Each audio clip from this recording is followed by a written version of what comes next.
Soy arquitecto. Yo nací, crecí en Lima, estudié en Lima y en el año 2000 me fui a estudiar una maestría y a trabajar en Holanda.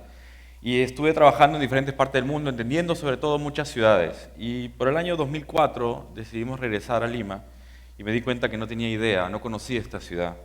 Hay ciertas ciudades que son difíciles de querer, quizás porque son difíciles de entender.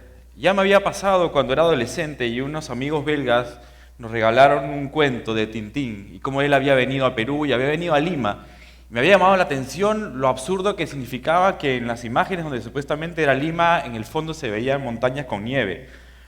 Y más adelante, esquizofrénicamente, un paisaje absolutamente tropical. Y habían tiburones en el Callao. ¿Cómo puede haber pensado que eso podía ser Lima? Y es que cuando uno ve en el mapa, claro, tiene sentido. Lima está solo a 12 grados latitud sur. Lima tendría que tener un paisaje como el que encuentra uno en Salvador, como el que encuentra uno en Bora Bora, pero no tenemos nada de eso. A cambio, lo que tenemos es que no tenemos clima. Lima no tiene clima. Lima nunca hace frío suficiente para tener calefacción, nunca hace calor suficiente para aire acondicionado. Una situación completamente surreal para un arquitecto que lo entrenan a trabajar en eso. No solo eso, Lima no llueve. No llueve ni siquiera comparado con sitios como el Cairo o como Dubái, donde se supone que no llueve.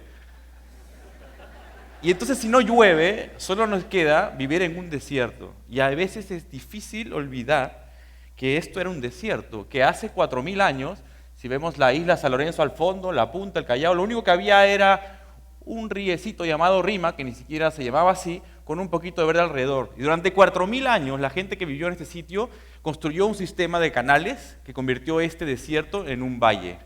Las muestras de eso están por toda nuestra ciudad, en toda esta arquitectura que fue haciéndose de adobe, marcando esos lugares donde se controlaban los canales. Y así, por toda la ciudad, vemos huellas de eso. Ya saben ustedes, 1535, llega Pizarro, llegan los españoles, traen con su ley de Indias una ciudad que se pone encima de una de esas ruinas que controlaba algunos de esos canales. Y ahí empieza otra confusión. Y es que, claro, Pizarro funda Lima y todos los 18 de enero nosotros celebramos un año más de esta ciudad, ¿no? Que se llamó primero la ciudad de Reyes y finalmente le ponen Lima. Y esto es muy importante. Estamos celebrando el aniversario de la abuela. Como en toda ciudad peruana, la señora, la hija y la abuela se llaman igual. Las tres tienen el mismo nombre y eso genera confusión. Lo que nos olvidamos es que por más que tienen más o menos los mismos ojos y una sonrisa parecida, son tres ciudades totalmente distintas y corresponden a tres momentos de la historia. Y no le podemos pedir a la última, en la que vimos nosotros ahora, que es esta media loca, despeinada, que tenga tantos años haciendo cosas como en otras ciudades. La primera ciudad, saben, se empezó en 1535, ¿no? La pusieron a 7 kilómetros del mar y tenía estos otros balnearios. Llegó a tener murallas finalmente cuando ya no habían piratas en el mundo, porque siempre nos demoramos un poquito con eso.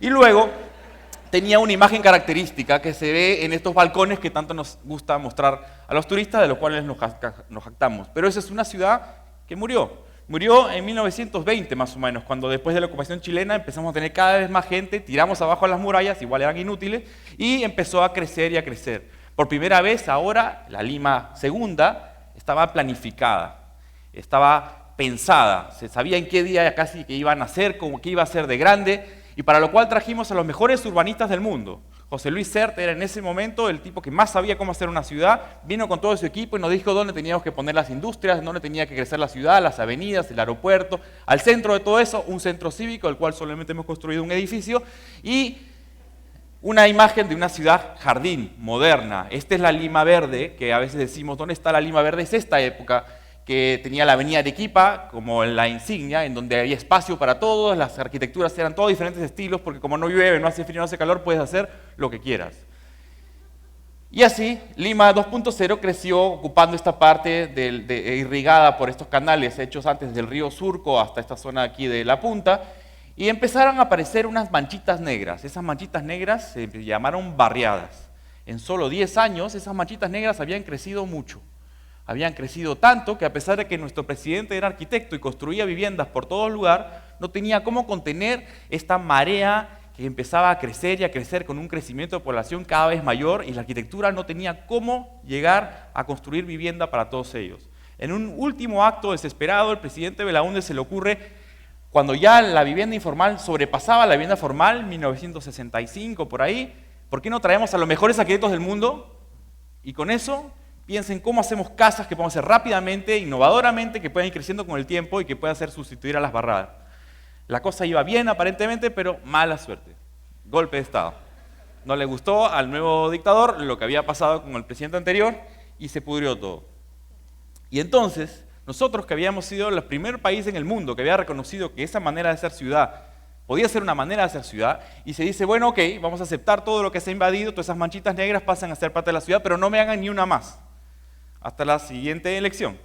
Y entonces, los arquitectos cumplimos nuestro trabajo, hicimos los planes para ordenar este caos, y se hace una amnistía y se dice ni una más. Y de ahí, amnistía, y otro plan, y de ahí ni una más, y así, hasta que finalmente ya da igual. Cada elección se permite que se sigan invadiendo y la ciudad sigue creciendo y uno puede ver todos los titulares todas las semanas cómo se sigue generando cada vez que hay un feriado la posibilidad de que crezca.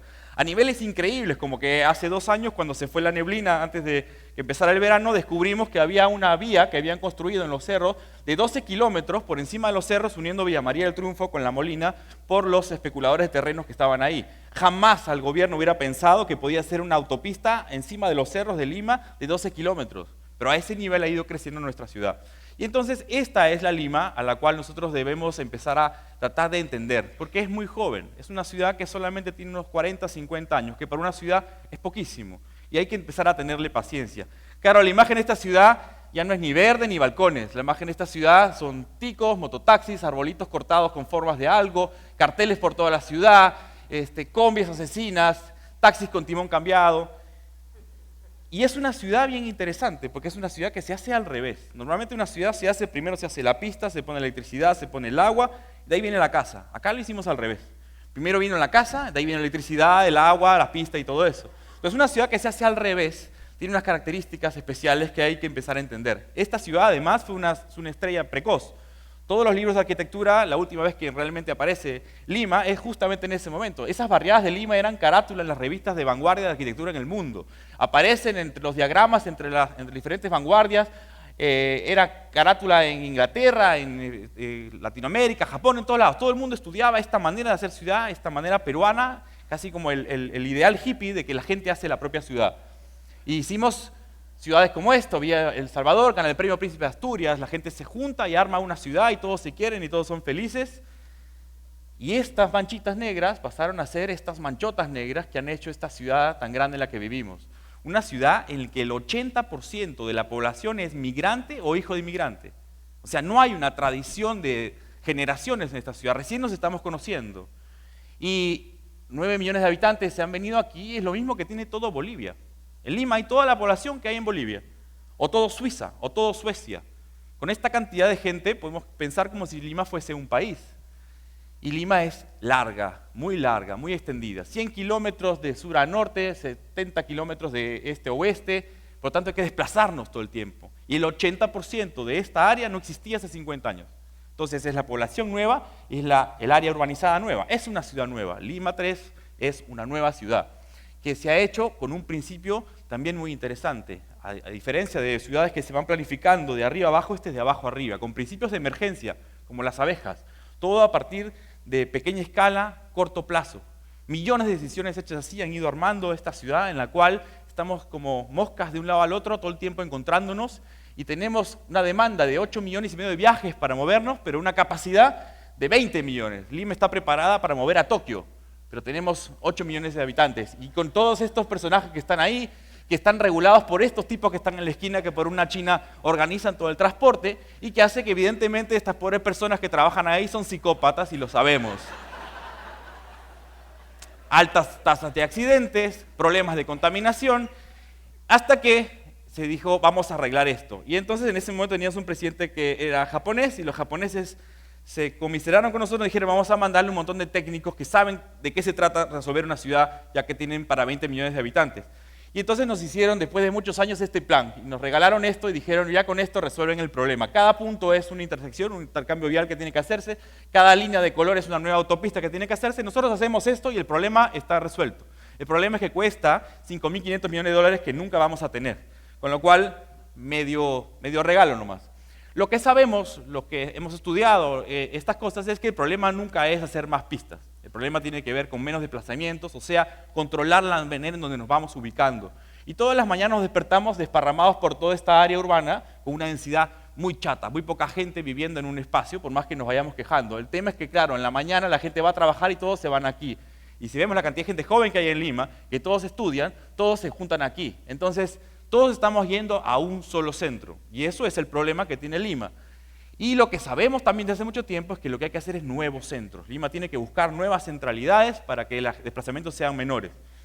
Han tratado varios alcaldes de hacerlo y nunca se ha podido, pero Dios es peruano. Y de pronto empezaron a aparecer, por propia oferta y demanda, los nuevos centros comerciales que se ponen exactamente en esos sitios donde se están haciendo, con un patrón un poco raro, porque hay 4 grandes grupos que deciden poner sus tiendas en algún sitio. Cuando ellos se ponen en algún lugar, inmediatamente vienen los que venden los electrodomésticos que se ponen alrededor. Después vienen los que venden material de construcción que se ponen alrededor. De ahí vienen los cines que se ponen alrededor. De ahí vienen las academias de inglés, ¿no? Todos los limeños están estudiando academias de inglés. Cuando hay estudiantes, automáticamente en Lima vienen los hostales. Hay una relación directa. Y siempre que hay hostales, antes tiene que haber una farmacia y después un chifa o una pollería. Con esto estamos haciendo los centros de nuestras ciudades. Todo bien por ese lado. ¿Dónde están los museos? ¿Dónde están las escuelas? ¿Dónde están las bibliotecas? Nos está faltando ese lado de la ecuación en donde la ciudad no solamente es ser un consumidor. Y entonces hay veces en que uno se olvida y quiere tomar una foto de una situación en el medio de una calle y no es una calle, es un centro comercial y aquí hay un guachimán que te dice, señor, está prohibido aquí tomar una foto. Y nos hemos ido dejando de ser ciudadanos y pasar a ser consumidores, al punto que nuestra ciudad nos bombardean por todos lados de imágenes que nos quieren vender cosas, porque somos consumidores y no ciudadanos. Y entonces nos han dividido en A, B, C, D o E, a cada uno le dan una camiseta según cuánto dinero tiene en su casa, porque somos consumidores. Hemos tenido mucha suerte y en los últimos 10 años ha habido un crecimiento enorme y hay una clase media que empieza a crecer. Suerte por ese lado, pero por el lado espacial, que es el que nos toca a nosotros estudiar, la cosa sigue igual. Todos los A, en una de las ciudades más extrañas del mundo, todos los A viven solamente en esta parte. No hay un A por acá, ni uno, nada. Aquí en Villa un poquito y después todos están congregados en esa zona. Los B, ¿dónde viven? Los B viven en la Lima 2.0, en la segunda, esa que fue planeada en esta zona de acá y en zonas emergentes que se han puesto en la zona de los Olivos o por ahí arriba.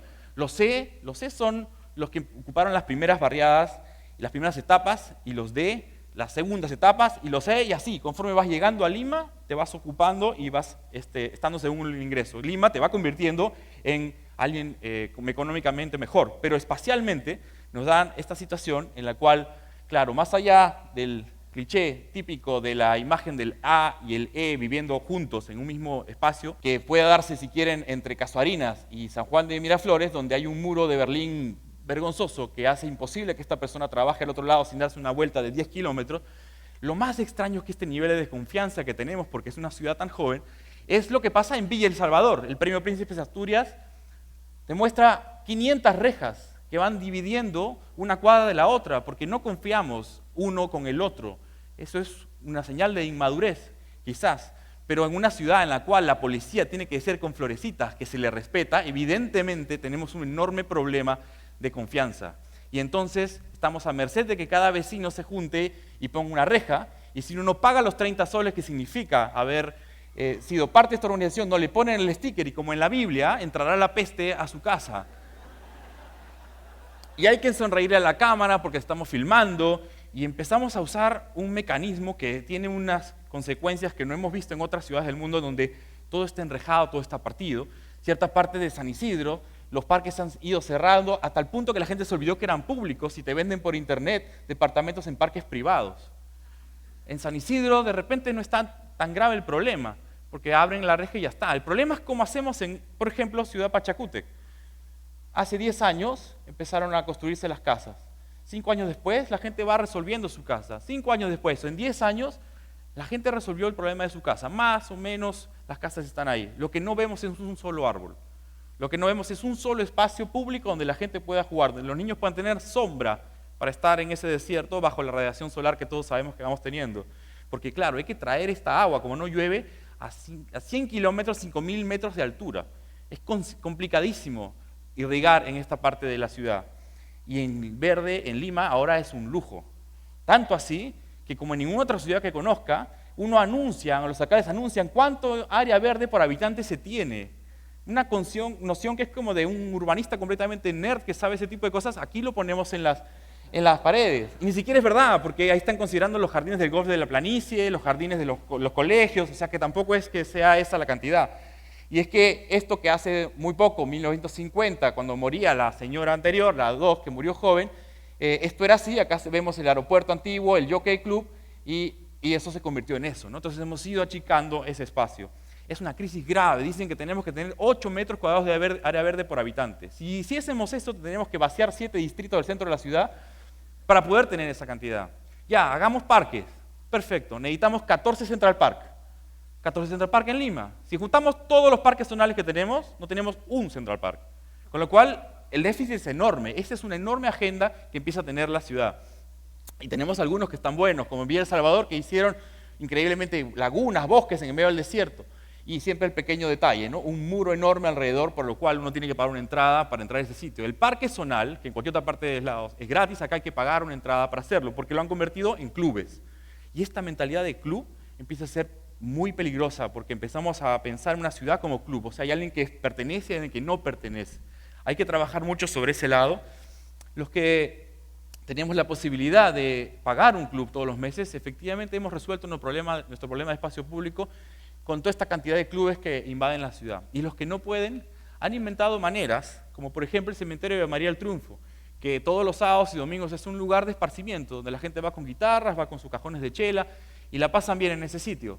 O los puentes peatonales, que nunca hemos entendido para qué sirven, porque igual cruzamos por debajo, y los hemos convertido en sitios de encuentro, y uno va por la carretera central y puede encontrar una serie de puntos donde la gente va ahí a ver, a balconear, a ver qué está pasando. Es claro que esta ciudad tiene que empezar a encontrar, conforme vaya madurando, estos lugares. Tenemos todavía las playas, todavía tenemos una serie de espacios en los cuales, conforme vayamos entendiéndola mejor, podemos ir armando una ciudad más urbanizada. Es muy interesante pensar cuando le preguntan a la gente sobre esta ciudad qué piensa, y el 90% considera que es muy linda, y el 80% que es muy insegura.